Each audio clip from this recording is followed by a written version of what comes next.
पढ़ रहे हैं कि वाई फिनॉल इज एसिडिक, देखिए वाई फिनॉल इज एसिडिक, है ना। रीजन क्या है इसके एसिडिक नेचर का? तो फिनोक्साइडान जो फिनॉल था काफी स्टेबल था, अब इसको देख लेते हैं फिनोक्साइडान को, O नेगेटिव। सेम स्थिति इसमें बनेगी, ठीक है। ये इसके पास ऑक्सीजन के पास इलेक्ट्रॉन है, ठीक है। ऑपोजिट इलेक्ट्रॉन को यहाँ प्रोवाइड करा, तो यहाँ पे ज्यादा हो जाएगा, तो इलेक्ट्रॉन यहाँ पे शिफ्ट हो जाएगा, क्योंकि ऑक्सीजन ब्रेक नहीं होना चाहिए। अब डबल बॉन्ड देखो, पहले ऑक्सीजन पर जब हमने फिनॉल किया था तो ऑक्सीजन पे क्या गया था, पॉजिटिव चार्ज आ गया था। क्यों आ गया था? किया था। इस बार ऑक्सीजन पे इलेक्ट्रॉन पहले था, नेगेटिव था, तो वो यहाँ पे शिफ्ट हो जाएगा, कोई चार्ज तो शो नहीं होगा। यहाँ पे एक इलेक्ट्रॉन नेगेटिव, अब ये इलेक्ट्रॉन यहाँ ट्रांसफर हो गया, तो ये बॉन्ड यहाँ ट्रांसफर हो जाएगा, ठीक है। तो देखिए क्या रहा है। हेलो बच्चों, एल्कोहल, फिनॉल्स एंड ईथर्स के अगले लेक्चर को हम पढ़ेंगे और इसमें हम पढ़ने वाले एसिडिक नेचर ऑफ फिनॉल को। फिनॉल भी एसिडिक नेचर को शो करता है और फिनॉल अच्छा एसिडिक होता है। ये केवल और केवल कार्बोक्सिलिक एसिड और कार्बोनिक एसिड से कम एसिडिक है, बाकी एल्कोहल्स और वाटर से ज्यादा एसिडिक है। पिछले वीडियो में हमने एल्कोहल के एसिडिक नेचर में हमने पढ़ा था कि सभी एल्कोहल्स होते हैं वो वाटर से कम एसिडिक होती है, केवल CH3OH को छोड़ करके, ठीक है। तो फिनॉल्स होता है वो वाटर और सभी एल्कोहल से ज्यादा एसिडिक होता है। अब हम इसको देखेंगे कि एसिडिक स्ट्रेंथ होती है फिनॉल्स की, वो किन फैक्टर्स पर डिपेंड करती है, कैसे बढ़ती है। एसिडिक स्ट्रेंथ देखो ये पढ़ चुके हम ना, डायरेक्ट क्वेश्चन, Ka की वैल्यू बढ़ेगी एसिडिक स्ट्रेंथ भी बढ़ेगी। Ka की वैल्यू जितनी ज्यादा होगी एसिडिक स्ट्रेंथ उतनी ज्यादा होगी। pKa की वैल्यू जितनी कम होगी एसिडिक स्ट्रेंथ उतनी ज्यादा होगी। अब रीजन क्या है, देखो एसिडिक स्ट्रेंथ है, फिनॉल का हम बात करें, ये फिनॉल है, फिनॉल है, ठीक है। ये रेजोनेटिंग स्ट्रक्चर दिखाए। अब फिनॉल रेजोनेटिंग स्ट्रक्चर को दिखा रहा है, तो रेजोनेटिंग स्ट्रक्चर को दिखाने की वजह से स्टेबिलिटी होगी। जो रेजोनेटिंग स्ट्रक्चर दिखाएगा वो क्या होगा, स्टेबल होगा। और जो स्टेबल होगा वो एच आयन क्यों देगा, क्योंकि एसिडिक कब होगा, जब जी एच आयन देगा। तो क्या वजह है, जैसे फिनॉल है OH,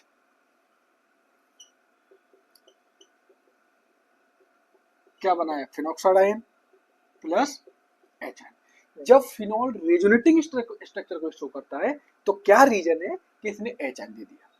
एसिडिक कौन होगा, जो प्रोटॉन डोनेट करेगा, ठीक है, एच आयन डोनेट करेगा वो एसिडिक होगा, ठीक है। अब देखिएगा, अब इसमें अगर हम ये कंफर्म कर पाए कि OH और फिनॉक्साइड, फिनॉल और फिनॉक्साइड आयन में कौन ज्यादा रेजोनेटिंग स्ट्रक्चर है, किसकी रेजोनेटिंग स्ट्रक्चर ज्यादा स्टेबल है, तो हम इस चीज को कंपेयर कर पाएंगे, ठीक है। देखिए पहले हम रेजोनेटिंग स्ट्रक्चर देख लेते हैं फिनॉल का।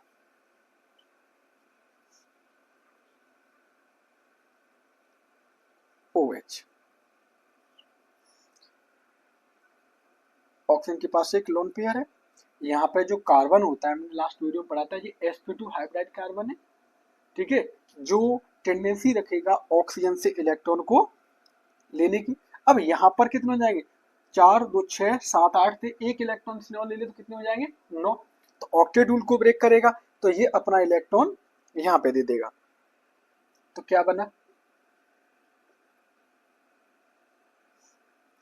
वो ऑक्सीजन ने इलेक्ट्रॉन दिया तो क्या आ गया इस पे, पॉजिटिव H, ठीक है। H तो डोनेट ही करा दीजिएगा, सीधे H में पहुंचा देंगे, ठीक है, अलग पहुंच जाएगा इसमें से, है ना, ओ H, ठीक है। अब देखो यहाँ पे क्या आ गया, इलेक्ट्रॉन आ गया। अब जैसे ही इलेक्ट्रॉन आएगा यहाँ वाला यहाँ पे ट्रांसफर हो जाएगा, ठीक है, दैट इज। अब ये इलेक्ट्रॉन स्टेबिलिटी यहाँ पे आप ट्रांसफर करा सकते हैं। तो जैसे ही ये इलेक्ट्रॉन आएगा तो ये बॉन्ड आपका यहाँ पहुंच जाएगा, तो क्या रहा ये डबल बॉन्ड O H। देखिए अब यहाँ पे ये बॉन्ड आ गया, ये लीजिएगा, ठीक है, ये पहले से अपना अवेलेबल है, और ये इलेक्ट्रॉन यहाँ आ गया। अब इस इलेक्ट्रॉन को हम यहाँ पे ट्रांसफर कर देते हैं तो ये वाला बॉन्ड यहाँ शिफ्ट हो जाएगा, तो क्या बचा, डबल बॉन्ड O H, ठीक है, ये बॉन्ड, ठीक है, और जो है ये स्टेबल हो करके ये डॉट यहाँ पे आ गया। अब ये वाला बॉन्ड कहाँ पहुंच गया, इस पोजीशन पे आ गया, तो ये वाला इलेक्ट्रॉन यहाँ आ गया।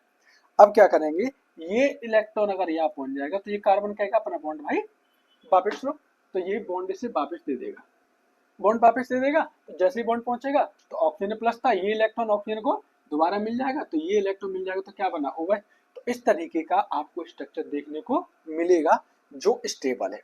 अब स्टेबल है, अब बात यही कि जी स्टेबल ही है तो ऐसे क्या वजह रही कि इसे प्रोटॉन डोनेट करना पड़ा, है ना, क्यों एसिडिक नेचर को शो करेगा जी स्टेबिलिटी को। ठीक है, अब मैं आपको, अब हमें अगर ये कंफर्म हो जाए इससे कि फिनॉल और फिनॉक्साइड आयन, फिनॉल और फिनॉक्साइड आयन दोनों में कौन ज्यादा स्टेबल है, फिनॉल और फिनॉक्साइड आयन में दोनों में कौन ज्यादा स्टेबल है, अगर इसकी स्टेबिलिटी का हमें पता चल जाए तो हम पता लगा सकते हैं कि जो है एसिडिक नेचर का है कि नहीं है। अब हम इसकी स्टेबिलिटी पता करेंगे।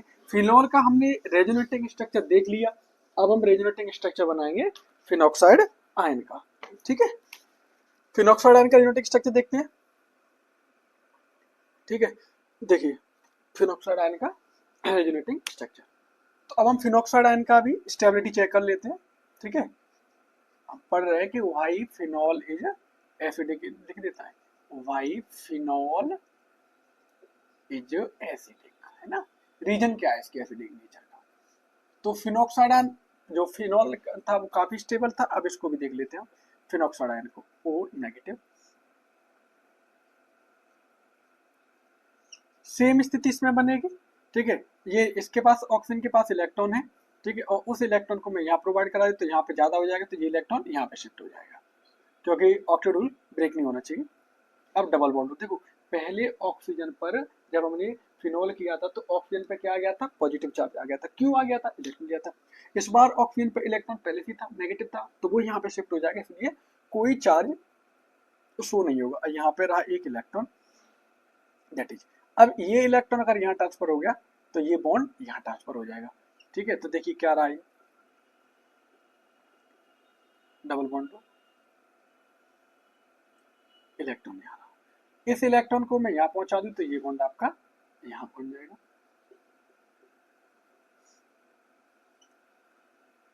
डबल बॉन्ड टू ये, और इलेक्ट्रॉन आपका आ गया। ठीक है, अब ये इलेक्ट्रॉन यहाँ पहुंच गया तो ये अपना यहाँ पे वापस चला जाएगा, तो हमारा जो स्टेबल बनेगा वो फिनॉक्साइड आयन का बनेगा। तो ये फिनॉक्साइड आयन का हमारा बन जाएगा। ठीक है, अगर किसी बच्चे को, किसी की केमिस्ट्री में इतनी स्थिति खराब हो कि ये नहीं आ रहा हो, तो इसका एक शॉर्टकट बिल्कुल तरीका है, 5 स्ट्रक्चर बना लिया करो, है ना। ठीक है, इसे शॉर्टकट में डाल देंगे, शॉर्ट ट्रिक में डाल देंगे इसे। रेजोनेटिंग स्ट्रक्चर जैसे बनाना हो आपको, 5 जो है बना ले जाएंगे। ठीक है, 5 बना लेंगे, एरो लगाइएगा, शॉर्ट ट्रिक करा रहा हूँ रेजोनेटिंग का। ठीक है, रेजोनेंस कैसे कराएंगे। अब जैसे फिनॉक्साइड आयन का ओ नेगेटिव, फर्स्ट और लास्ट को सेम रखो, इसके बॉन्ड आमने सामने इंटरचेंज कर दो। ठीक है, अब इनमें सब में ओ डबल बॉन्ड दो, डबल बॉन्ड दो, डबल बॉन्ड दो। अब आप इलेक्ट्रॉन के लिए 1 3 5 पोजीशन लेंगे। 1 1 के बाद कौन सी आएगी, 3 3 के बाद 5 पोजीशन लेंगे। जिस जगह पर आपने इलेक्ट्रॉन लगाया है उसे छोड़ करके 2 जगह क्या लगा देंगे आप, बॉन्ड लगा देंगे। इस तरीके से भी आप डायरेक्ट कर सकते हो। ठीक है, तो ये तरीका होता है। अगर आपकी केमिस्ट्री वीक है तो आपको रेजोनेटिंग स्ट्रक्चर बनाना नहीं आ रहा है, रटना है, तो ये तरीका है, इस वजह से आप रट सकते हो। 1 3 5 पर माइनस लगा करके जिस पर इलेक्ट्रॉन लगाएंगे उस पर जो है बॉन्ड नहीं लगाएंगे, इस तरीके से बना सकते हैं आप। ठीक है, अब जो है ये स्थिति रही आपकी फिनॉक्साइड आयन की। अब हमें पता ये करना है अभी कि फिनॉक्साइड आयन और जो है फिनॉल में कौन ज्यादा एसिड स्टेबल रहेगा। ठीक है, तो देखो एक चीज जानना है, रेजोनेटिंग स्टेबिलिटी कैसे करना है। रेजोनेटिंग स्टेबिलिटी कंपैरिजन 3 तरीके से करते हैं। पहले नंबर ऑफ रेजोनेटिंग स्ट्रक्चर से, जिसके नंबर ऑफ रेजोनेटिंग स्ट्रक्चर ज्यादा होंगे वो उसकी स्टेबिलिटी ज्यादा होगी। इसके कितने बने, 1 2 3 4 5। अच्छा, फिनॉल का हमने यहाँ पे बनाया तो उसके कितने बने थे, 1 2 3 4 5। फिनॉल का ही दोबारा से बनाया था, कंपेरिजन आसान हो जाएगा, तो फिनॉल का भी हम रेजोनेटिंग स्ट्रक्चर बना देते हैं। तो पहले हम पता करते हैं रेजोनेटिंग स्ट्रक्चर से, इसके रेजोनेटिंग स्ट्रक्चर कितने बने, 5, और फिनॉल के भी कितने रेजोनेटिंग स्ट्रक्चर बने हैं, 5। तो रेजोनेटिंग स्ट्रक्चर दोनों का सेम रहा, तो इससे पता नहीं निकला। दूसरा तरीका होता है डिलोकेलाइजेशन ऑफ चार्ज देखो इसमें नेगेटिव चार्ज है ना, उसने मूवमेंट किया, यहाँ पे नेगेटिव डेवलप हुआ है, इसमें मूवमेंट है। यानी डिलोकलाइजेशन का देखो, लोकलाइजेशन का मतलब होता है इसकी लोकेलिटी फिक्स हो, एक ही जगह पे चार्ज स्टोर हो, और डिलोकलाइजेशन का मतलब है मूवमेंट बना रहे। तो इन दोनों में क्या हुआ है, डिलोकलाइजेशन हुआ है, ठीक है, डिलोकलाइजेशन हुआ है, यानी इन दोनों में मूवमेंट नहीं हुआ है। चार्ज का मूवमेंट रहा है तो डिलोकलाइजेशन रहा है दोनों में, उससे भी हम कंपेयर नहीं कर सकते क्योंकि दोनों में डिलोकलाइजेशन है। तीसरा होता है चार्ज सेपरेशन, तीसरा होता है चार्ज सेपरेशन, ठीक है। अगर चार्ज सेपरेशन होगा तो अनस्टेबल स्पीशीज होगी, अगर चार्ज सेपरेशन होगा तो अनस्टेबल स्पीशीज होगी, ठीक है। चार्ज सेपरेशन होगा तो अनस्टेबल स्पीशीज होगी, और चार्ज सेपरेशन नहीं होगा तो स्टेबल स्पीशीज होगी, ठीक है। अब इसमें देखो यहाँ पे क्या है, पॉजिटिव चार्ज रहा और ये नेगेटिव रहा, तो पॉजिटिव नेगेटिव का फिनोल में क्या है, चार्ज सेपरेशन रहा है, पॉजिटिव नेगेटिव रहा है, और इसमें क्या है, इलेक्ट्रॉन नहीं मूव किया है, नेगेटिव ही रहा है। तो चार्ज सेपरेशन किसमें, फिनोल में, चार्ज सेपरेशन किसमें नहीं है, फिनोक्साइड आयन में। तो इससे पता चला कि जो स्टेबिलिटी होगी फिनोक्साइड आयन की, वो ज्यादा होगी किसकी स्टेबिलिटी से, फिनोल की से। अब फिनोक्साइड आयन क्योंकि ज्यादा स्टेबल है तो फिनोल क्या चाहेगा, एक एच आयन को डोनेट करना, इसलिए ये रीजन होता है कि फिनोल कैसा है, एसिडिक नेचर का है, ठीक है, इसलिए फिनोल एसिडिक होते हैं। ऐसे ही पता लगा सकते हैं कि NaOH से रिएक्शन कराए आप, ठीक है, और किसी मेटल से रिएक्शन कराए आप तो हाइड्रोजन गैस अब्जॉर्ब करेगा। अगर किसी एक्टिव मेटल से फिनोल की रिएक्शन कराए तो कौन सी गैस आएगी, हाइड्रोजन गैस आएगी। तो वो पता चल जाता है कि हाँ जो है फिनोल है वो कैसे नेचर का है, एसिडिक नेचर का होता है, ठीक है, ठीक है। तो एक ये रीजन होता है। अब देखो, अब हम अगले जो है कंटेंट पे पहुंचे कि जो है जो इसका आयन, जो फिनोल की इसकी एसिडिक स्ट्रेंथ होती है, कैसे इंक्रीज या डिक्रीज की जा सकती है।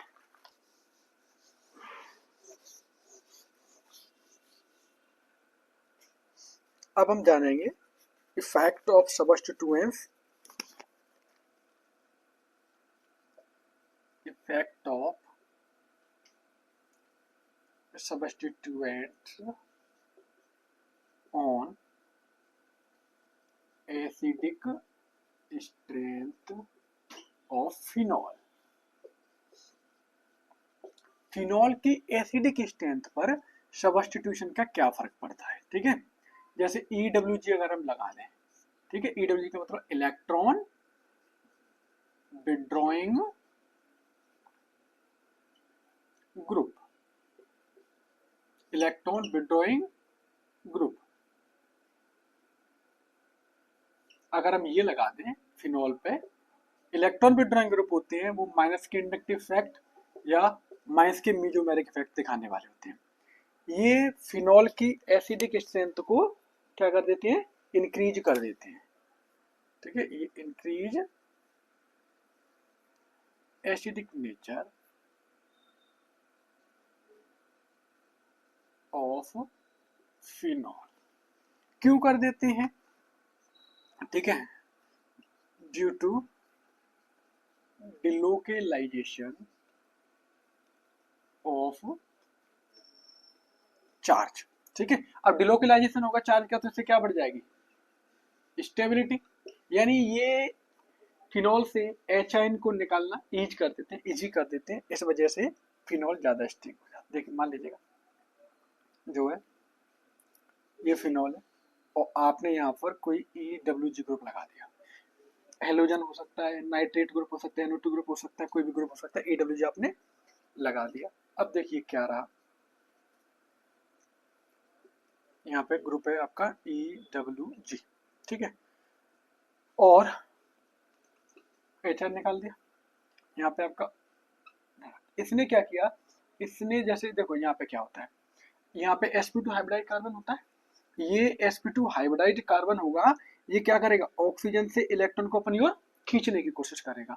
अब जैसे ही इस पे ऑक्सीजन पे ध्यान दीजिएगा बिल्कुल, जैसे ही इस वाले कार्बन पे ऑक्सीजन ज्यादा आ जाएगा तो ये धीमे धीमे क्या होना, क्या मुझे ऑक्सीजन की डिमांड नहीं है, तो लेकिन जो EWG जो ग्रुप लगा हुआ है ये क्या करेगा, जो ऑक्सीजन यहाँ पे आ गया, इलेक्ट्रॉन यहाँ पे आ गया, इस इलेक्ट्रॉन को EWG खींचता रहेगा।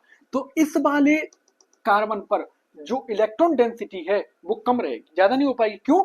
इस पर इलेक्ट्रॉन डेंसिटी बढ़ी, इलेक्ट्रॉन लिया इसने ऑक्सीजन पे से, इलेक्ट्रॉन डेंसिटी बढ़ी, लेकिन वो इलेक्ट्रॉन किसने खींच लिया? ईडब्ल्यूजी ने खींच लिया। इस तरीके से ये जैसे यहाँ पे इलेक्ट्रॉन और लेता जाएगा तो जो इसके साथ हाइड्रोजन है उसका बॉन्ड ब्रेक होना इजी हो जाएगा, ठीक है, और इजीली एच आयन को सेपरेट किया जाएगा, ठीक है। तो ये रीजन होता है कि ईडब्ल्यूजी ग्रुप अटैच करने से, ईडब्ल्यूजी ग्रुप अटैच करने से एसिडिक स्ट्रेंथ होती है वो बढ़ जाती है। अच्छा, अब हम इसमें अटैच करें, हम जो ऐड करें ईआरजी ग्रुप या ईडीजी, ठीक है, EDG electron donating group. Electron donating group plus के आई इफेक्ट या प्लस के एम इफेक्ट दिखाने वाले होते हैं, ठीक है। ये क्या करेंगे, देखो सेम बात इसमें था, इसमें क्या किया, ये इलेक्ट्रॉन यहाँ पे पहुंचता गया, ये और प्रोवाइड करा देंगे जिससे इसकी स्टेबिलिटी क्या होने लगेगी, कम। ऑक्सीजन जैसे कार्बन को sp2 हाइब्रिडाइज कार्बन को क्या चाहिए था, इलेक्ट्रॉन। अब वो ऑक्सीजन कहाँ से लेगा, वो जो इलेक्ट्रॉन इस कार्बन को चाहिए था, यहाँ पे सी है, यहाँ पे ओ है, यहाँ पे एच है। अब इसने इलेक्ट्रॉन कार्बन ने लिया किस पे, ऑक्सीजन पे। ऑक्सीजन पे इलेक्ट्रॉन की कमी होने लगी, ऑक्सीजन ने किससे लिया, हाइड्रोजन को। तो इस तरीके से हाइड्रोजन अपना एक इलेक्ट्रॉन डोनेट करके एच एन के रूप में चला गया। अब जैसे जैसे इस ऑक्सीजन पे इलेक्ट्रॉन डेंसिटी कम होगी उतना ही इजी होगा इस एच एन को अलग करना, एच एन को अलग करना एसिडिक स्ट्रेंथ को बढ़ाता है। अब हम यहाँ पे इससे कार्बन से कोई ऐसी चीज अटैच कर दें, ऐसा जैसे ईडब्ल्यूजी मैंने अटैच कर दिया, तो ईडब्ल्यूजी क्या करेगा, अब इस पर पर्याप्त इनफ चार्ज है तो अपना स्टेबल है, लेकिन ईडब्ल्यूजी ने इलेक्ट्रॉन को क्या कर लिया, अपन खींच लिया। अपन खींच लिया तो इस वाले कार्बन पे क्या हो गया, इलेक्ट्रॉन डेंसिटी कम हो गई। कम हो गई तो किससे मांगेगा, ओ से। ओ किससे मांगेगा, एच से। इसका बॉन्ड ब्रेक होना इजी हो गया। लेकिन अगर यहाँ पर ईडब्ल्यूजी न लगा करके ईडीजी लगा दे तो क्या होगा, ये इलेक्ट्रॉन खींचेगा। अब इसके पास सॉलिड इलेक्ट्रॉन, तो इलेक्ट्रॉन क्या करेगा, आपस में रिपल करेगा। रिपल करेगा तो ये कम इलेक्ट्रॉन खींचेगा इससे, तो ये इससे कम लेगा, तो होगा ये भी एसिडिक ही, लेकिन ये इसके कंपेरिजन में कम हो जाएगा। तो ये क्या करेगा, ये डिक्रीज कर देगा, decrease acidic strength of phenol.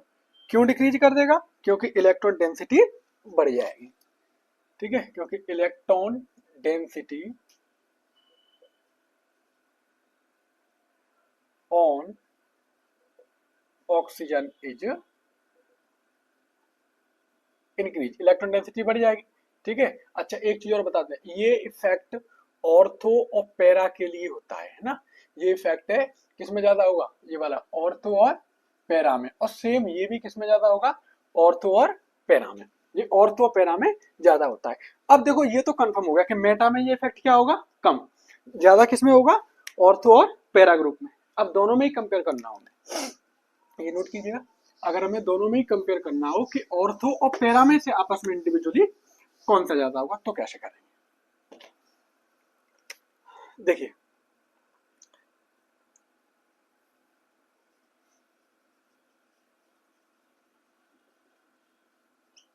Ortho and para, ठीक है।